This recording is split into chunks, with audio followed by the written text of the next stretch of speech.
안녕하세요. 수아입니다. 저는 지금 충익공 이시바리 영면을 취하고 있는 충북 진천군 조평면 용정리 산 21-3 밑에 와 있는데요.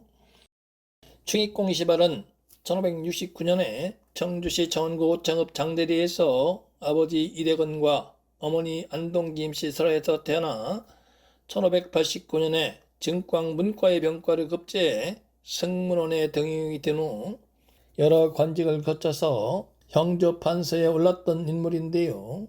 임진왜란 당시에 도채찰사 유성룡의 정사관으로 활동하면서 공난 극복에 크게 공을 세운 분으로 본관은 경주, 호는 벼고, 후영 어은이고 주변 늑과 벼고 육이라는 저서를 남겼으며 사후에 영의정에 추정이 되었고 시호는 충익이라고 합니다. 충익공 이시바리 영면을 취하고 있는 이 몇 자리는 두사층 선사가 잡은 것으로 전해지고 있는데요. 임진왜란 당시에 명나라에서 6만 대군을 이끌고 원병을 온 이여송 장군이 평양 전투에서 고니시 유키나카군과 전투를 벌여 대성을 거둔 뒤에 개성을 수복하고 여세를 몰아서 한양을 탈환하기 위해서 고향 벽제관에 진을 쳤다가 왜군에게 포위가 되어 크게 패하자 수륙치익 주사, 즉 풍수질이 참모로 따라온 두사층이 진지구축을 잘못하여 전투에서 패했다는 책임을 물어서 두사층을 처형하려고 하자 우의정 정탁과 충익공 이시발이 적극적으로 탄원하여 목숨을 구해줬다고 합니다. 일본군이 물러가 전쟁이 끝난 후 두사층은 모국인 명나라로 돌아가지 않고 조선으로 귀화를 하였는데요. 두사층은 자신이 목숨을 잃을 위기에 처했을 때 적극적으로 나서서 목숨을 구해준 충익공 이시발의 은혜를 잊지 않고 그 은혜를 갚기 위해 자신이 가지고 있는 특기를 발휘해서 이곳에 충익공 이시발의 몇 자리를 잡아주었다고 합니다. 이제 묘지로 올라가 보겠습니다.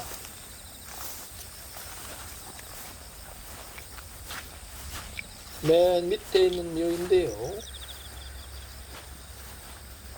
비석에는 조선국 가의대부 행 이조참판 생국 이공 인환 지묘 증 정부인 완산이씨 증 정부인 청주한씨 부자라 되어 있는데요.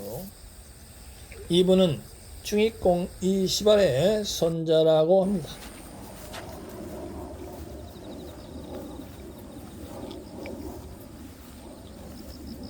이 면은 쌍문으로 조상이 되어 있는데요.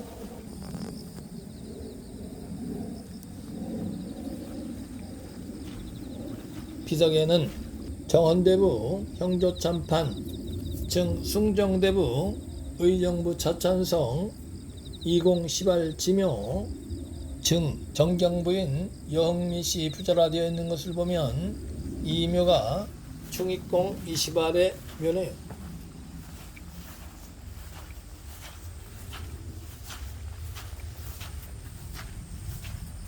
그리고 뒤편에도 쌍문의 묘가 조성되어 있는데요.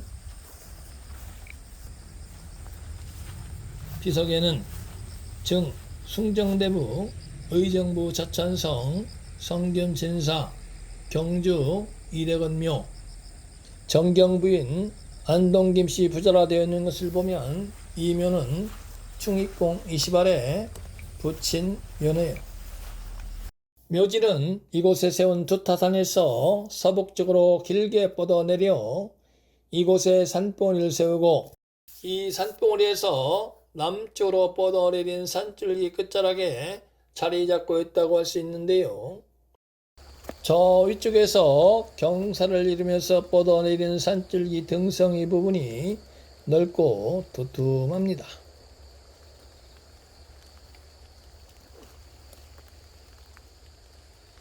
낮은 곳으로 뻗어내린 산줄기 등성이 부분은 훨씬 더 넓어졌는데요.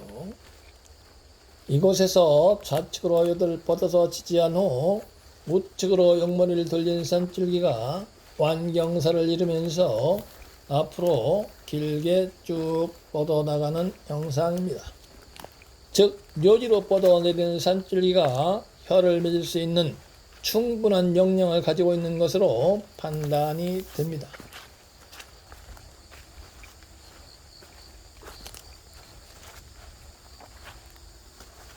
이제 앞에 묘지가 보이는데요. 갑자기 산줄기 등산을 고추 세워 뚜렷한 형상을 이루고 있는데요. 사람의 손길이 닿은 흔적이 역력하게 나타나 있습니다. 낮으면 낮은 대로 자연 그대로 두었으면 더 좋지 않았을까 싶습니다. 등성이를 곧쭉 세우며 뻗어내리던 산줄기에서 밑으로 약간 내려앉은 부분에 부친의 묘지가 자리 잡고 있고,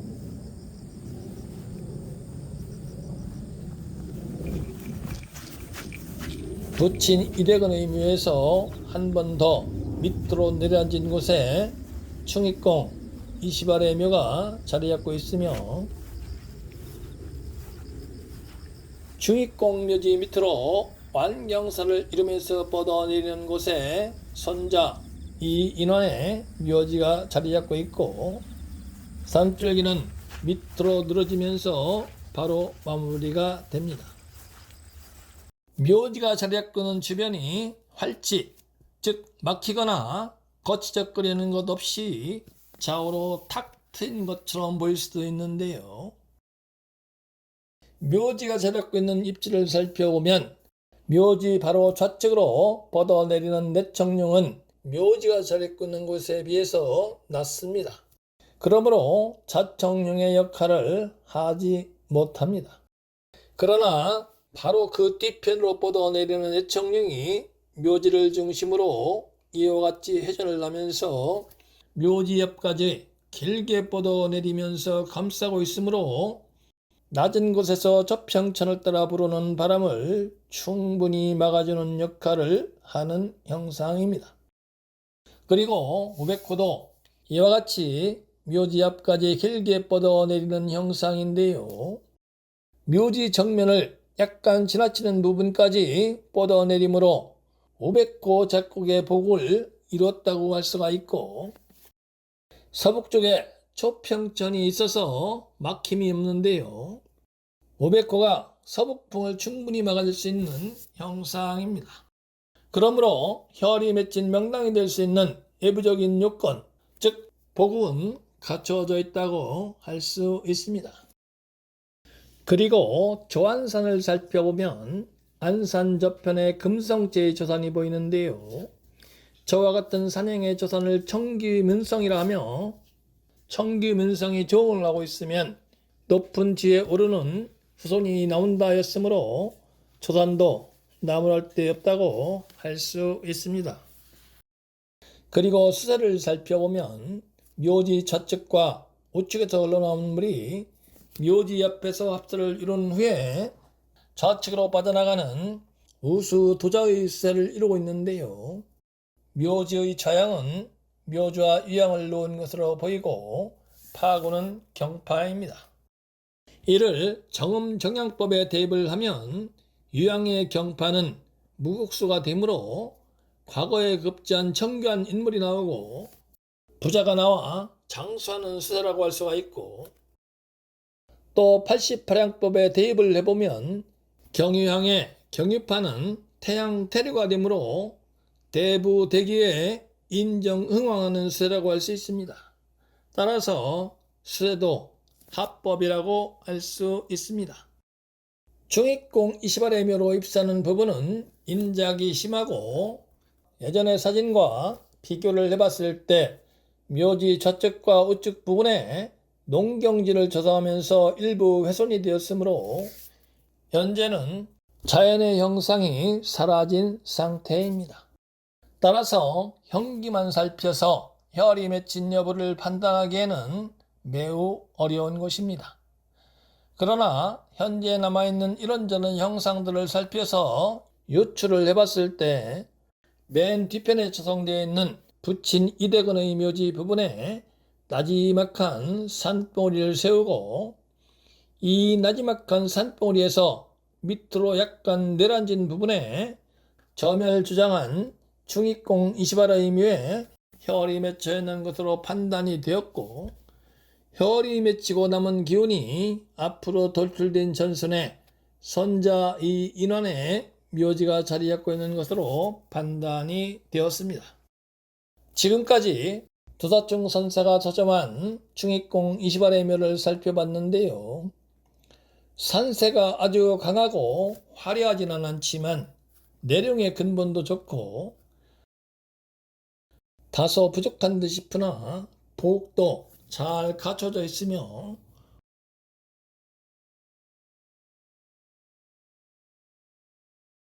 청기문성의 조산도 훌륭하고 좌청령과 오백호가 올려 꽉 조여는 파고도 일품이며 혈이 맺히고 남은 기운이 깔끔하게 마무리가 된 전선의 형상도 일품이라고 할 수 있습니다. 충익공 20알이 살아서 덕을 베푼 인연으로 죽어서 이와 같이 혈이 맺힌 명당에 안장이 되었고 명당에서 발산하는 기운이 후손의 삶에도 영향을 미쳐서 아들 이경휘는 정이품 2조 판서에 올랐고 이경억은 2조, 5조, 예조, 형조 판서를 두루 역임한 후 정일품 좌의정에 올랐으며 선자 이인화는 종이품 2조 참판에 올랐고 선자 이인엽은 정이품 2조 판서에 올랐습니다. 그리고 진천군 초평면에 뿌리를 내리고 사는 충익공 20알의 후손을 일컬어 초평이시라 부를 만큼 크게 번창을 하였습니다. 이와 같이 위기에 처한 사람의 목숨을 구해준 인연으로 자신은 물론 후손에게까지 명당에서 발산하는 생계에 영향이 미쳐서 가문이 크게 번창을 하였으니 이야말로 적선지가 필요 여경의 표본이 아닌가 싶습니다. 지금까지 수암의 풍수경 영상 경청해 주셔서 감사합니다.